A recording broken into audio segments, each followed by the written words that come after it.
আল্লাহ ফেরেশতাদেরকে সাক্ষী রেখা বলে, সাক্ষী থাকো, হাদা আবদি হাক্কা, এ আমার পারফেক্ট বান্দা। ইন্নী উবাহি বিহিল মালাইকা, ও ফেরেশতারা, এই যুবককে নিয়ে আমি তোমাদের উপরে গর্ব করি। দ্বিতীয় সার্টিফিকেট। তৃতীয়, যুবক যখন সুবহান বলে চিৎকার দেয়, সুবহান রাব্বিয়াল আ'লা, সুবহান যখন বলে, আল্লাহ বলে সাব্বাহতানি, যুবক তুই আমাকে পবিত্র বললি, আর তুই অপবিত্র থাকবি এটা হয় না, সাব্বাহতুক, আমিও তোকে পবিত্র বানাইলাম।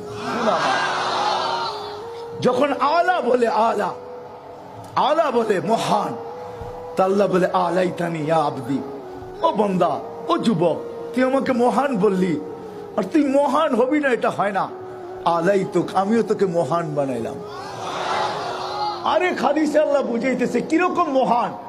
এইভাবে যদি এই যুবকের জীবন চলতে থাকে, ডেলি যদি চলতে থাকে, আযান দিতে দেরি, মসজিদে আসতে দেরি করে না, আল্লাহর দিকে ছুটতে দেরি করে না, আল্লাহর সাথে সন্ধি করতে দেরি করে না, আল্লাহর সামনে নিজেকে লজ্জাপতির মতো গুটাইতে দেরি করে না, এইভাবে যখন চলতে থাকে, আর এই যুবক যখন রাস্তা দিয়ে চলে, তা আল্লাহ সম্বোধন করে বলে, যুবক লাউলা ইয়া শাবাব, ও যুবক লাউলা ইয়া শাবাব, ও যুবক তুই যদি না থাকতি, লাউলা ইয়া শাবাব, ও যুবক তুই যদি জমিনে না থাকতি, লাজাআলতু সামা হাদিদা, আমি বহুত আগে আকাশকে লোহার বানায়া দিতাম, ওয়াল আরদা সাফসাফা, জমিনকে বহুত আগে তামার বানায়া দিতাম, ওমা আনজালতু মিনাস সামাই কাতরা, আকাশ থেকে একটা বৃষ্টির ফোঁটা না, ওমা আমবাততু মিনাল আরদি হাব্বা, জমিন থেকে একটা শস্যের দানা না, বাল আনজালতু আলাইহিমুল আযাবা সাব্বা, একের পর এক আযাব দিয়ে আমি ধ্বংস করে দিতাম।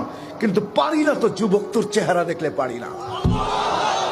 বলো যুবক, আলীগঞ্জের যুবক বলো, এর চেয়ে বেশি দাম তোমাদেরকে কেউ দিতে পারে? বলো তো, তোমাদের বিবেক দিয়ে চিন্তা করো, কে দিতেছে? কে দিতেছে? এইখানেই তো শেষ না।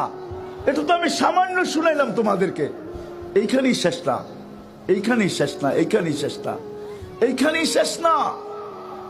শুধু শুধু বলে নাই সব